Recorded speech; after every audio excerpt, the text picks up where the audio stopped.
जिसने भी मेरे भाई को मारा है मैं उसे घर में घुसकर मारूंगा।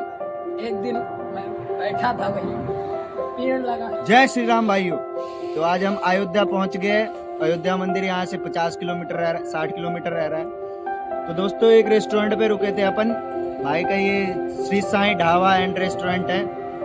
तो दोस्तों हम यहाँ पे रुके चाय शाय पीने के लिए और हमने देखा एक गुरुजी मिल गए हमें, दिव्य पुरुष करवाते हैं। गुरुजी सीताराम, जय श्री नाम राधे। क्या आपका बताइए मालिक? अजीत कुमार शुक्ला। आप कुछ बता रहे थे अभी। हाँ, हम जिसने भी मेरे भाई को मारा है मैं उसे घर में घुसकर मारे हैं। पीपल और बरगद का पेड़ एक साथ नहीं लगाना चाहिए, वो कहावत गड़बड़ हो गई, क्योंकि ऐसा करने से बड़ी ही सिद्धि प्राप्त होती है। और जो खाल होती है वो व्यक्ति से जो भी खाल को खाता है वो पान कितना कूच के चबाता है, उसके मतलब भगवान समान, साक्षात भगवान समाज सच रूप मरसी है दिखावा, विकट रूप धर लंक जरावा और भीम रूप धर असुर संहारे, रामचंद्र जी के काज सवारे। मतलब हमारे जैसा पहलवान होगा। तो हमने जब वहाँ पहुँचा तो देखा कि इसको रोज मारते पीटते थे। तो जब हमने वहाँ पहुँचा तो हमने कहा आप चिंता न करो, मैं कोई उपाय बताता हूँ। तो हमारे पास 3 ऐसी देवी शक्ति थी जो रोज उस मंदिर से निकलती थी।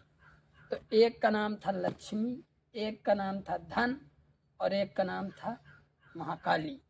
तो जब हम वहाँ से गए लौटते वक्त, जब हमारे पाँव मतलब पूरे मतलब वहाँ से मैं वहीं टीकारामन बाबा तक पैदल यात्रा करता था। जब वहाँ से मैं लौट कर आया तो रास्ते में देखा कि हमारा दोस्त रोहित पाठक रो रहा था, रो रो कर उसकी बुरा हाल कर दिया था उसकी माँ ने।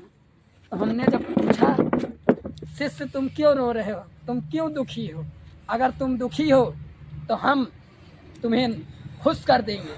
उसने कहा अगर तुम ऐसा करोगे हमारी तुम्हारी सच्ची दोस्ती हो जाएगी, अगर तुम्हें कोई भी कष्ट होगा तो मैं यहीं आकर केस लड़ूंगा। तो हमने कहा ठीक है, अभी हमारी शादी नहीं हुई है, क्योंकि मैं अगर यहीं रहूँगा तो हमारे जैसा कोई नहीं होगा, जो भी ऐसा करेगा मैं उसके साथ नहीं रहूँगा। तो हमने जब उसकी शादी तय कराई तो साला वो गंजेड़ी रहा भगेड़ी जब हम पहुँचे तो कहा महाकाल की जय हो। तो कहा नारद कहीं विष्णु भगवान आप। तो हम कहें ठीक है, अगर आपने ऐसा किया है तो मैं आपके चमत्कार देखना चाहते हो तो हमारे साथ घर चलो। तो मैं वहाँ से गया, 2 मुट्ठा 2 ठेलिया माटी लाया और वो मौसी के यहाँ हमारे पास ठेला जो लकड़ी का होता है, तो उसमें जिससे रिक्शा होता है, जिस पर पहले पुराने लोग बैठकर वो काम नहीं करते थे कि ये सामान बेटा वहाँ पहुँचा दो वो पहुँचा दो, जो वो पढ़े लिखे नहीं थे। लेकिन आजकल के लड़के क्या होते हैं, उनके माँ बाप ने शिक्षा यही दी है कि तुम जाओ वहाँ 1 रुपया पड़ा उठा लो, कहीं हुआ उठा लो लेकिन उनको ये नहीं पता है कि अगर मैं आज यहाँ जाऊँगा तो अगर कुछ कहा, अगर मेरी वाणी से अगर कुछ अनुचित निकल गया तो मुझे क्षमा कर दो।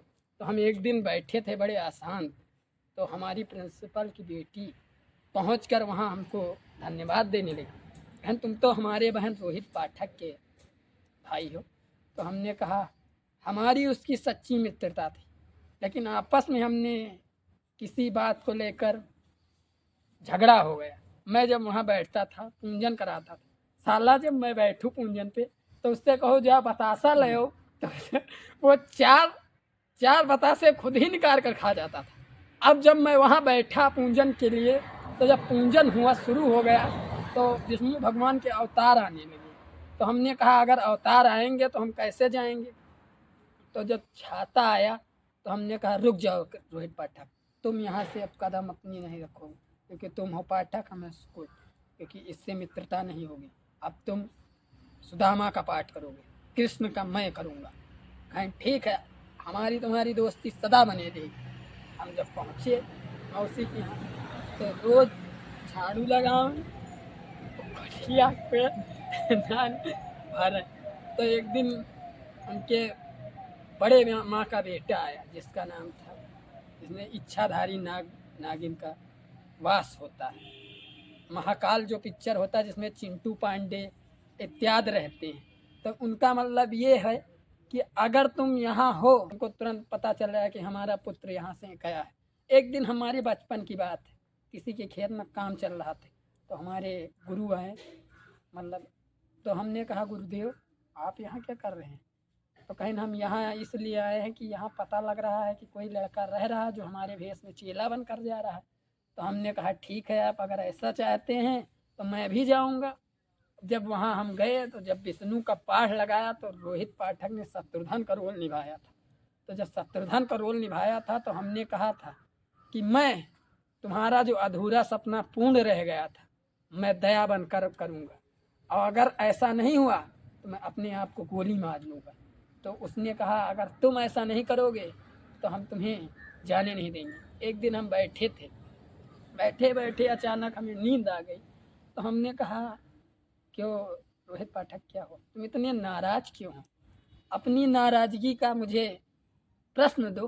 तो कहें गुरुदेव हमारा प्रश्न तो ये नहीं है, हमारा प्रश्न ये होता है कि मैं जब यहाँ समाधि पर बैठता हूँ तो कुछ तो आते हैं दक्षिणा देते, कुछ तो निकाल के लेके चले जाते। हम कहें ठीक है, तुम शिक्षा बांटो, हम तुम्हारा बैग लेके बैठे, अगर कोई आई तो हम उनका के अंदर प्रवेश ना करे दे। और गए, मतलब बस जगराता होने लगा, जगह जगह पर जागरण, ऐसे एक भंडारा यहाँ एक वहाँ। तो मैं वहाँ अपने कपड़े बदल लेता था। हमारी 4 गाड़ियाँ थी हमारे भाई की जो हमारे बीच नहीं रही। तो जब उनकी गाड़ियाँ नहीं रही, एक दिन वो लौट रहा था तो उसने ड्रामा कंपनी में काम किया था, विमल नाट्यक। तो जब वो नाटक में काम करने जाता था तो वो 6-7 दिन वहीं पड़ा रहता था। तो एक दिन हमसे माँ ने कहा जाओ कपड़े दे आओ। तो हमने कहा अगर मैं वहाँ जाऊँगा तो वो हमें कैसे पहचानेगा कि ये हमारा बड़े भाई है। तो कहें तुम जाओ, अगर वो कोई आएगा अगर तुम्हें पूछेगा तो तुम यही बता देना राम भक्त ले चला राम की निशानी। तो हमारे स्कूल में इतना बड़ा झंडा मिलता था, जो झंडा ऊंचा रहे हमारा हिस्स विजय तिरंगा प्यारा। तो हम आगे बैठ गए। आगे जब बैठ गए परीक्षा शुरू हो गई तो हम वहीं गार्ड की नौकरी कर रहे थे। गार्ड की नौकरी में हमने वर्दी पहन ली। वर्दी पहनते ही हमने जैसे ही शिक्षा ग्रहण की, हमने शिक्षा ग्रहण करके ऐसे ही कहा कि जो वरदान हमसे मांगेगा, 5 वरदान जो हमसे कुछ सोकर मांगेगा, मैं यहाँ से नहीं जाऊँगा, मैं उसके साथ ही रहूँगा। तो रोहित बोला भाई अगर तुम वहाँ जाओगे तो हमारी तो बेइज्जती हो जाएगी, क्योंकि वहाँ बड़े बड़े कलाकार आने वाले हैं। तो जब उसके स्कूल में जब एडमिशन हुआ तो वहाँ 2 नाम के फ़ोटो लगते थे। तो रोहित ने कहा यार हमारे पास तो एक ही फ़ोटो है। तो हम जब अपना रिजल्ट हो रहा था तो गुरुदेव के कमरे में गए, मतलब अलमारी में, क्योंकि उन्होंने हमें एक चीज़ अभी और दे रखी थी। तो हम जब गए वहाँ पैदर बड़ी दूर रहा।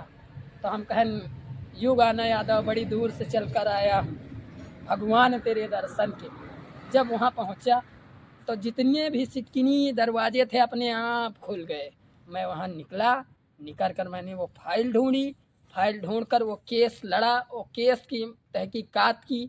जिन मुजरिमों ने उनके भाई को मारा था मैंने उसको सज़ा सुनाई, और उसके बाद आज भी उसका केस चल रहा है।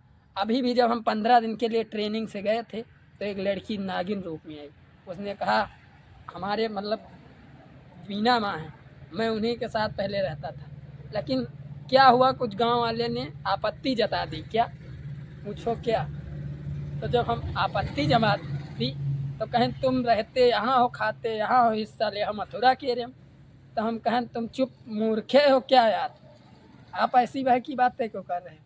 हम चाहे यहाँ रहें, चाहे वहाँ रहें, चाहे दीदी के यहाँ रही, चाहे जीजा के यहाँ रही, चाहे हम काली जी के मंदिर में रही, चाहे जहाँ रही, अब हम भगवान के रूप हो गए ना तो हम चाहे जहाँ जाकर आ सकते हैं। तो एक दिन जब हम